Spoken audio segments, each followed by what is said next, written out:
A title is going to be appearing now under your name, and it'll say former terrorist. Is that precise? And currently a reformer of Islam. I prefer the second one because this is the one that I belonged to a radical group, yes, but I never did an act of evil. I stopped before doing it, so I was theoretically brainwashed, but I refused to continue the process to take it to the level of violence. So tell us about that, about your past in the terrorist event. I was a simple child, was born in Cairo, Egypt, 1961, for a very secular family.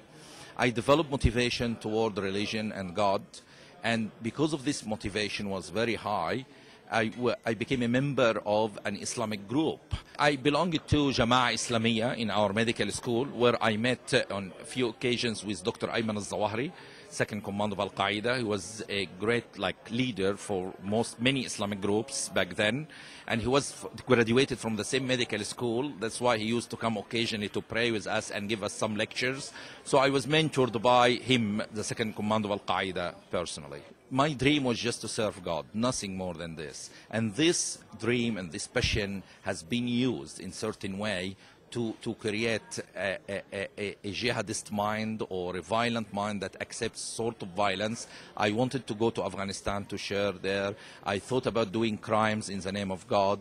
And thank God, in the critical moments, my conscience wake up and I refuse to continue.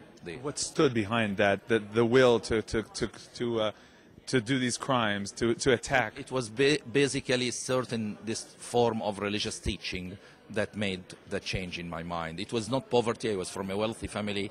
It was not lack of education. I was in the medical school. My father was an orthopedic surgeon. My mother was a French teacher.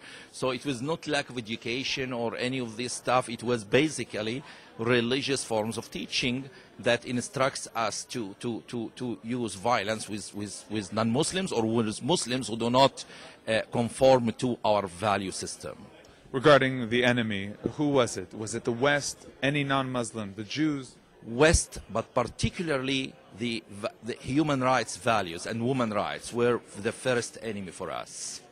Strange, but this was the first enemy, truly. Women rights. That's why when you see radical groups controlling any place, the first thing they do is they suppress women. First thing, before anything else, they tell women not to go out, to wear the hijab.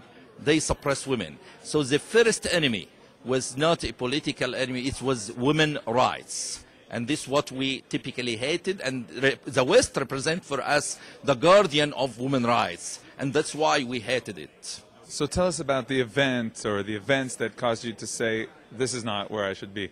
Actually, I was invited after I became radicalized to a certain level. I was invited to contribute to some crime of kidnapping a police officer, killing him by burying him alive in a grave.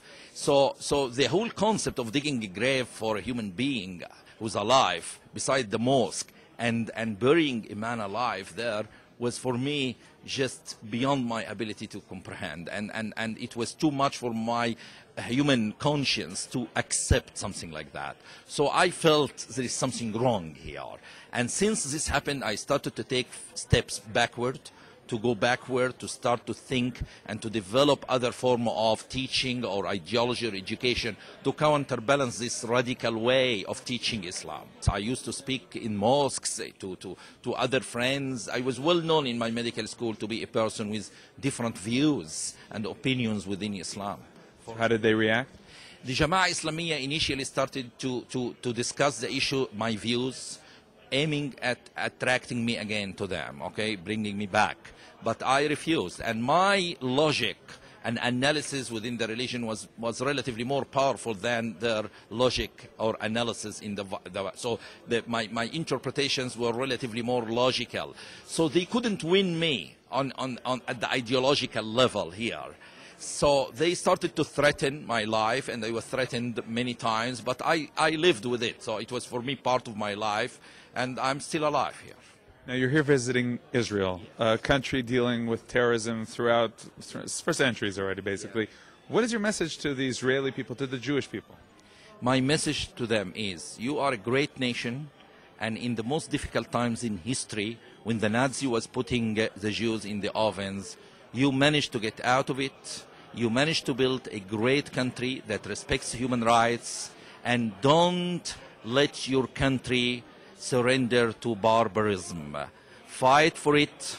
Use every tactic you can use, from military, educational, ideological, psychological, to stand against terrorism, and trust that the people who build this great nation are great people, and they will continue and they will make our world better. So trust that you can change the future. Really, there's a big debate in Israel. Do we make concessions to calm things down, or do we fight? Do we act determinedly? Never do concessions to radicals. The more you do concessions, the more they attack you. For example, when the radicals attacked U.S. embassies in Kenya and Tanzania in 1998, the response was weak. This was seen as concession or weakness, and this encouraged the radicals of Al-Qaeda to attack U.S. again on September the 11th, within 3 years. So you see the cartoon issue of Prophet Muhammad. The radicals didn't demonstrate for 4 months period until the magazine apologized. Then they start demonstrating. So concessions means nothing for them but a green light, an invitation to attack you more. So my advice to you, never do concession. Are you afraid? No. Why not? You mentioned that people threatened your life. Because I trust him, the Lord, not myself or my power. So I trust that I'm doing something good, and I will die one day. And if the radicals manage to kill me, they will not kill my voice. And if the radicals manage to kill me, there will be thousands of Tawfik Hamids coming to stand against the evil. So I'm not worried. On an historic level, do you look back at the days of Abraham, Ishmael, and the history of the Jews and the Muslims? How do you see that? I see it's fascinating to learn from history. And I see the Muslim-Jewish relations can change dramatically if Islamic scholars start to adopt different ways in teaching within Islam. So I think the responsibility is now on us, the Muslim world, to change, not on you. I believe you did your best, and it's our turn to do something. We always expect concessions, and the world also expects concessions only to come from the Israelis and the Jews. But it's now our turn to do some form of concessions, otherwise the problem will not be solved.